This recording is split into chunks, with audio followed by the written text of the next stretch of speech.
हर हर महादेव। श्री शिव महापुराण रुद्र संहिता पंचम युद्ध खंड अध्याय 10। भगवान शिव जी द्वारा श्री गणेश जी का पूजन और त्रिपुर दहा। मैदानव का त्रिपुर से जीवित बच निकलना। हे विप्रेंद्र, त्रिपुर की यात्रा करते समय जितने गणेश्वर भगवान शिव जी के साथ थे, उनकी गणना करके कौन पार पा सकता है। मैं कुछ का वर्णन करता हूं। हे योगिन, समस्त गणराजों में श्रेष्ठ भृंगी गणेश्वरों तथा देवगणों से घिरकर विमान पर आरूढ़ हो महेंद्र की भांति त्रिपुर का विनाश करने के लिए चले।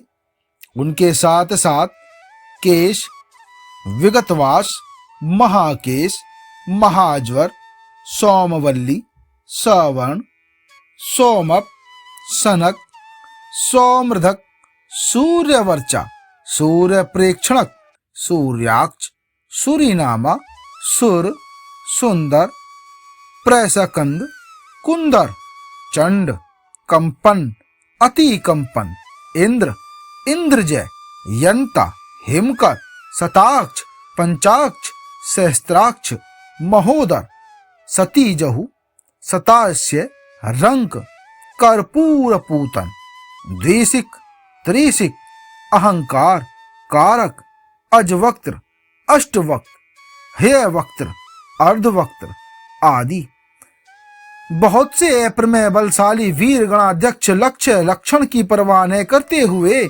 महेश्वर को घेर कर चल रहे थे।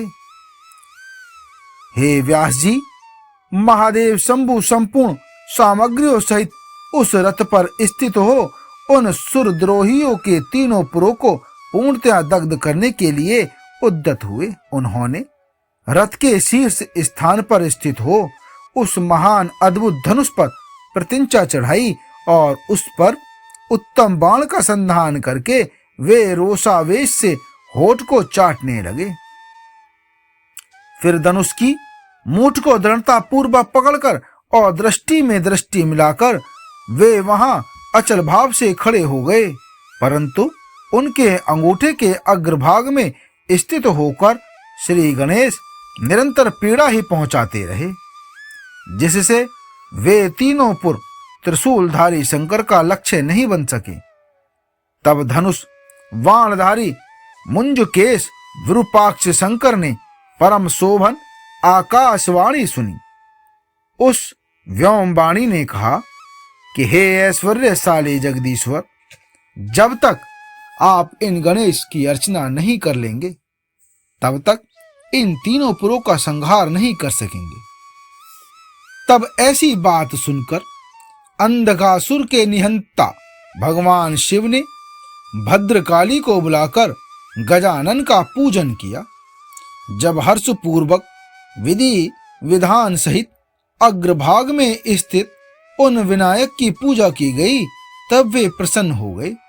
फिर तो भगवान शंकर को उन तारक पुत्र महामनस्वी दैत्यों के तीनों नगर यथोक्त रूप से आकाश में स्थित दिख पड़े।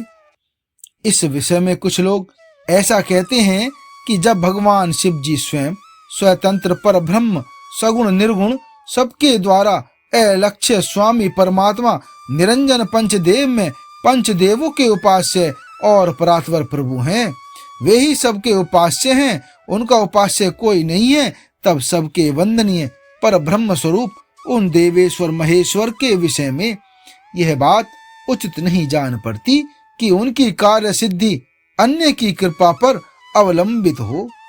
परंतु हे मुने, उन देवादिदेव वरदानी महेश्वर के चरित्र में लीलावश सब कुछ घटित हो सकता है। अस्तु, इस प्रकार जब गणाधिप का पूजन करके महादेव जी स्थित हुए, तब वे तीनों पुर कालवश शीघ्र ही एकता को प्राप्त हो गए। हे मुने, उन त्रिपुरों के परस्पर मिलकर एक हो जाने पर महान आत्मबल से संपन्न देवताओं का महान हर्ष हुआ। तब संपूर्ण देवगण सिद्ध और परमर्षि अष्टमूर्तिधारी भगवान शिव की स्तुति करके उच्च स्वर से जय जयकार करने लगे। उस समय ब्रह्मा और जगदीश्वर विष्णु भगवान ने कहा कि हे महेश्वर, तारक के पुत्र उन त्रिपुर निवासी दैत्यों के वध का समय भी आ गया है। हे विभो, इसलिए ये पुर एकता को प्राप्त हो गए हैं। अतः हे देवेश, जब तक ये त्रिपुर पुनः विलग हो उसके पहले ही आप बाण छोड़कर इन्हें भस्म कर डालिए और देवताओं का कार्य सिद्ध कीजिए। हे मुने, भगवान शिव ने धनुष की डोरी चढ़ाकर उस पर पूज्य पाशुपतास्त्र नामक बाण का संधान किया और उसे वे त्रिपुर पर छोड़ने का विचार करने लगे। भगवान शंकर ने जिस समय अपने अद्भुत धनुष को खींचा था उस समय अभिजीत मुहूर्त चल रहा था। उन्होंने धनुष की टंकार तथा दुस्सह सिंहनाद करके अपना नाम घोषित किया और उन महासुरों को ललकार कर करोड़ों सूर्य के समान प्रकाशमान उस भीषण बाण को उन पर छोड़ दिया। तब जिसके नोक पर अग्निदेव प्रतिष्ठित थे और जो विशेष रूप से पाप का विनाशक तथा विष्णु में था, उस महान ज्वाजल्यमान शीघ्रगामी बाण ने उन त्रिपुर निवासी दैत्यों को दग्ध कर दिया। वे तीनों पुर भी भस्म हो गए और एक साथ ही चारों समुद्र रूपी मेखला वाली भूमि पर गिर पड़े।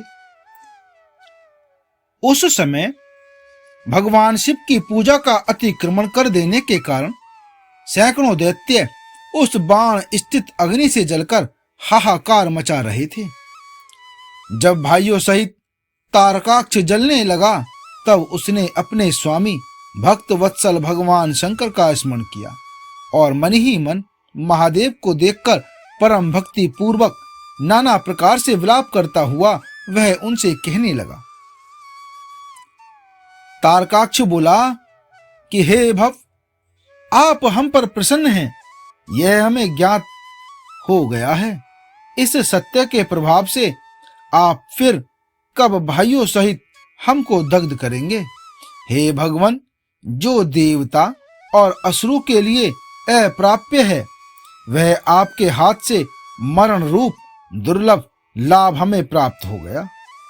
अब जिस जिस योनि में हम जन्म धारण करें वहां हमारी बुद्धि आपकी भक्ति से भावित रहे। हे मुने, यों वे दैत्य विलाप कर ही रहे थे कि भगवान शिव की आज्ञा से उस अग्नि ने उन्हें अद्भुत रीति से जलाकर राख की ढेरी बना दिया।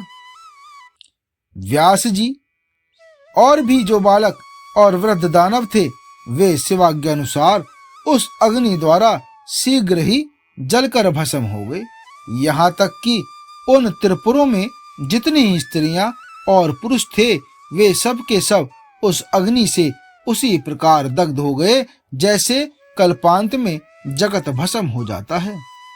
उस समय उस भीषण अग्नि से कोई भी स्थावर जंगम बिना जले नहीं बचा, किंतु असुरों का विश्वकर्मा अविनाशी मैं बच गया, क्योंकि वह देवों का अविरोधी शंभु के तेज से सुरक्षित और सदक्त था। विपत्ति के अवसर पर भी वह महेश्वर का शरणागत बना रहता था। जिन दैत्यों तथा अन्य प्राणियों का भाव अभाव अथवा कृत अकृत के प्राप्त होने पर नाशकारक पतन नहीं होता वे विनाश से बचे रहते हैं। इसलिए सत्पुरुषों को अत्यंत संभावित उत्तम कर्म करने के लिए ही प्रयत्न करना चाहिए, क्योंकि निंदित कर्म करने से वहां प्राणी का विनाश हो जाता है।